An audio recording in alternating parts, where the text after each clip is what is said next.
সুনামগঞ্জে আংশিক ক্ষতিগ্রস্ত বাঁধ মেরামতে বরাদ্দ দেওয়া হয়েছে প্রায় ১.৫ কোটি টাকা। এ নিয়ে আরো জানাতে আমাদের সাথে সরাসরি যুক্ত হয়েছেন সহকর্মী সাইদুর রহমান আসাদ। আসাদ, আপনার প্রতিবেদনটি দেখছিলাম, যেখানে আংশিক ক্ষতিগ্রস্ত বাঁধ মেরামতে সরকারি অর্থের অপচয় সহ হাওরের জীববৈচিত্র্যের ক্ষতি হচ্ছে এবং অবিশ্বাস্য বাজেট নিয়েও জনমনের প্রশ্ন তৈরি হয়েছে। এতে ঠিক স্থানীয়রা কি ধরনের ক্ষতির মুখে পড়তে পারে, কি বলছে তারা, বা প্রশাসনের বক্তব্য বা কি, সব মিলে জানাবেন। প্রতিবেদনে যেমনটি উল্লেখ করেছি, আসলে সুনামগঞ্জের যে হাওড় এলাকা সেটি অনেকটাই খুবই একটি খুবই এলাকা, মানে জীববৈচিত্র্য দিক থেকে একটি খুবই ঝুঁকিপূর্ণ এলাকা। এবং এই হাওড় এলাকায় যদি যে কোনো উন্নয়ন কাজ করতে গেলে আসলে খুবই পরিকল্পিতভাবেই সেটি করার দাবি ওঠে। তো সুনামগঞ্জে যে ফসলি এলাকা, বিশেষ করে বড়ু এলাকা, সেই বড়ু এলাকার ধান রক্ষার জন্য সরকার প্রতি বছর কোটি টাকা খরচ করে ফসল রক্ষা বাঁধ নির্মাণ করা হয়। এবং এই বাঁধগুলো কিন্তু অস্থায়ী ফসল রক্ষা বাঁধ। এগুলো এমনভাবে নির্মাণ করা হয় যেন বর্ষায় যেন এই বাঁধের উপর দিয়ে যে হাওরের যে নৌকা চলাচল, কারণ হাওরে একমাত্র যোগাযোগ ব্যবস্থা বর্ষায় নৌকা, সেই নৌকা যেন চলাচল করতে পারে। সরকার এভাবেই এই বাঁধগুলো নির্মাণ করা হয়ে থাকে।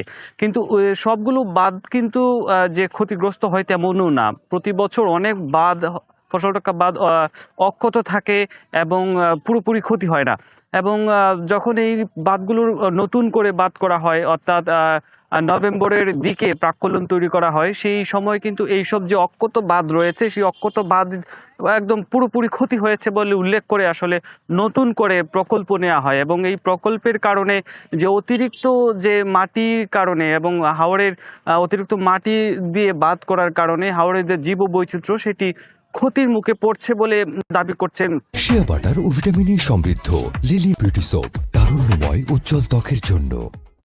যে পরিবেশবাদী যে সংগঠনগুলো আছে এবং এছাড়াও যে হাওড় বাঁচাও আন্দোলন সহ যে হাওড় নিয়ে যারা কাজ করেন, তারা বলছেন যে সরকারের অপরিকল্পিত যে বাঁধ করা হয় প্রতি বছর, এর কারণে হাওড়ের যে জীববৈচিত্র্য সেটি ক্ষতি হচ্ছে। কারণ এই যে প্রচুর পরিমাণে মাটি, আসলে বর্ষায় যখন পানি আসে তখন এই মাটিগুলো কিন্তু হাওড়ে গিয়ে পড়ছে এবং এতে করে হাওড়ের তলদেশ ভরাট হচ্ছে এবং ফসলি জমির যে নাব্যতা সেইটিও কিন্তু কমছে। এছাড়াও প্রতি বছর সরকার যে পরিমাণ বরাদ্দ দেয়া হয়, আসলে প্রত্যেক বছর কোনো বছর দেখছি যে আগের বছর থেকে এই বছর বরাদ্দের পরিমাণ বেড়ে যায়। এটি কারণ যে অক্ষত বাঁধ এবং যে আংশিক ক্ষতিগ্রস্ত বাঁধে পুরোপুরি বরাদ্দের কারণে, পুরোপুরি বরাদ্দ নেওয়ার কারণে আসলে এইরকম যে খরচ প্রতি বছর সেটি বাড়ছে।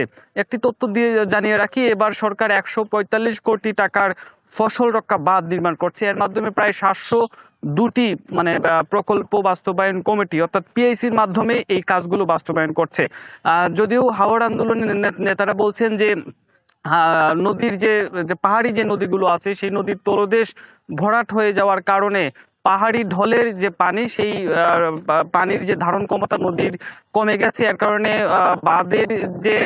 বাঁধ সরকার দিচ্ছে, কিন্তু নদী খনন না করার কারণে প্রতি বছর যে পানি আসে, সেই হাওরের যে ঝুঁকি, ফসল হানির যে ঝুঁকি, সেটি কিন্তু রয়ে গেছে।